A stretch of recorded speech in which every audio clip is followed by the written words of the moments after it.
1979 stood at the crossroads between everything rock and roll had been and everything it was about to become. Disco was dying, punk had shaken the establishment, and FM radio crackled with sounds that would never quite exist the same way again. These 10 songs captured that magic moment. Let's bring them back, starting with number 1. Number 1, My Sharona by the Knack.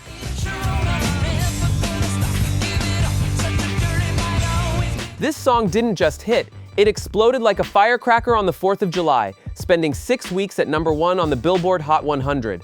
Doug Fieger wrote it about a 17-year-old girl named Sharona Alperin, whom he'd meet at a clothing store in Los Angeles and reportedly became obsessed with her instantly. The riff, played by guitarist Bert Navarre, became one of the most recognizable in rock history, a machine gun burst of power pop that radio couldn't resist. Critics called them Beatles wannabes, wearing matching skinny ties and suits, but that stripped-down garage energy was exactly what 1979 needed. The Knack would never recapture this lightning, but for one summer, they owned rock radio completely. Number 2, Crazy Little Thing Called Love by Queen.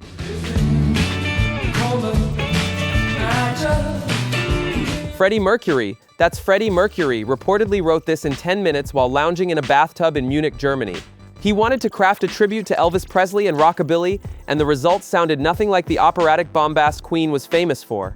Instead, it swaggered with a loose, almost country groove, anchored by rhythm guitar that Freddie himself played.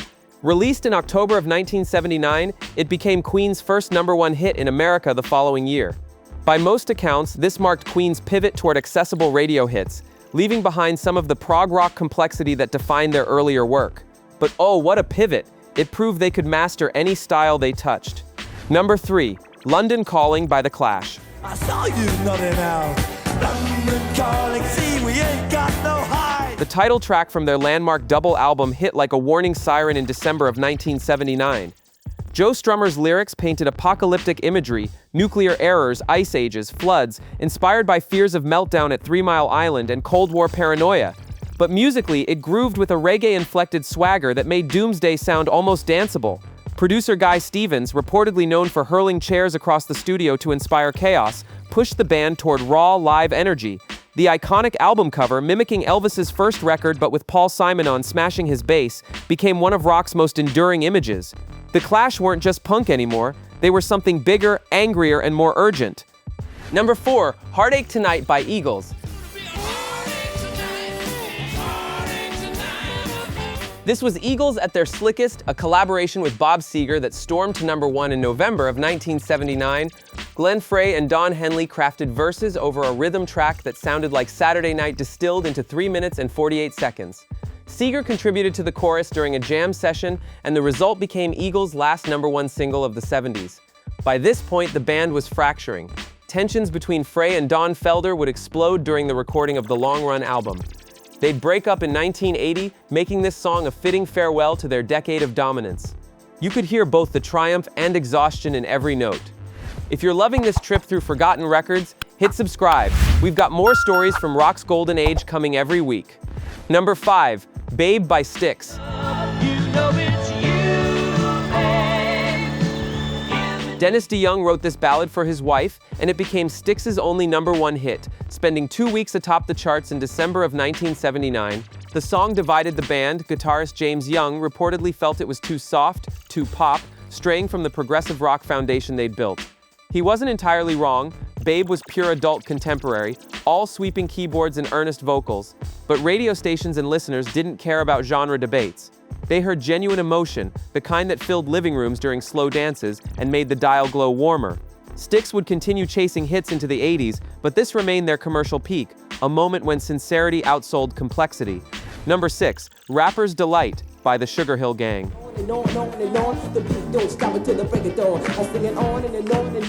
Wait, on a rock list? Absolutely, because this 15-minute groove, released in September of 1979, changed everything. Built over the bass line from Chic's Good Times, it introduced hip-hop to mainstream radio and proved rhythm could carry a song without traditional melody. Rock musicians took notice. Blondie would blend rap into Rapture just 2 years later. By most accounts, this was the beginning of a seismic cultural shift that would eventually dominate popular music. For rock and roll, it was the first tremor signaling that the genre's absolute reign was ending. But in 1979, it was simply thrilling. something new, unexpected, and utterly infectious breaking through on FM stations everywhere. Number 7, Don't Bring Me Down by Electric Light Orchestra.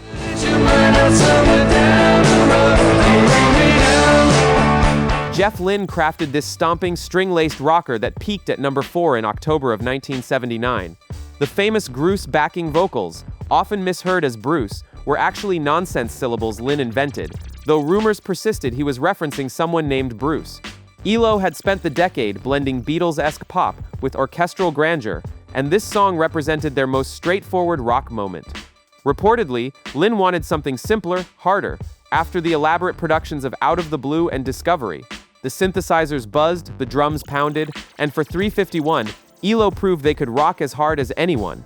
It would be one of their last major American hits before the 80s shifted musical tastes entirely. Number 8, I Don't Like Mondays by the Boomtown Rats.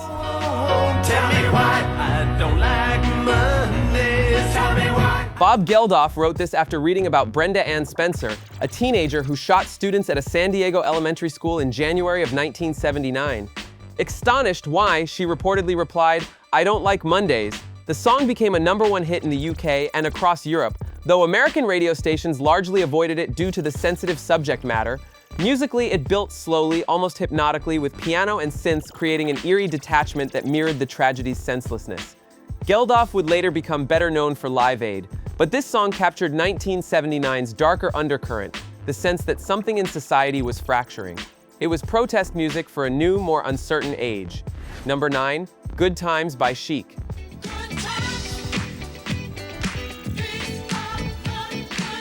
The Mal Rogers and Bernard Edwards created a bass line so iconic it would be sampled, borrowed, and referenced for decades. Released in June of 1979, it became disco's last great anthem, hitting number 1 just as the genre faced violent backlash. That summer, Disco Demolition Night at Comiskey Park in Chicago saw thousands of disco records destroyed in a bonfire, an event many viewed as racially and culturally charged. But Good Times transcended the hate. Its groove became the foundation for rappers' delight, proving that great music refuses to die.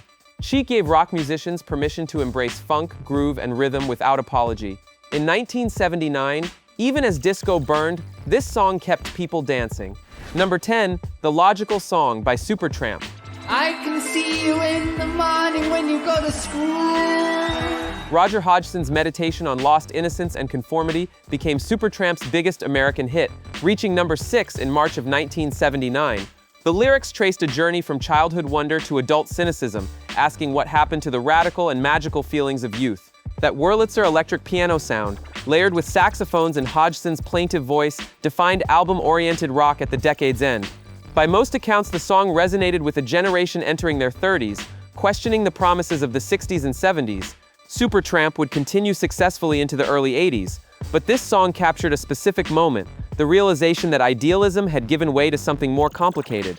It asked questions rock and roll wasn't always comfortable answering, and that made it essential.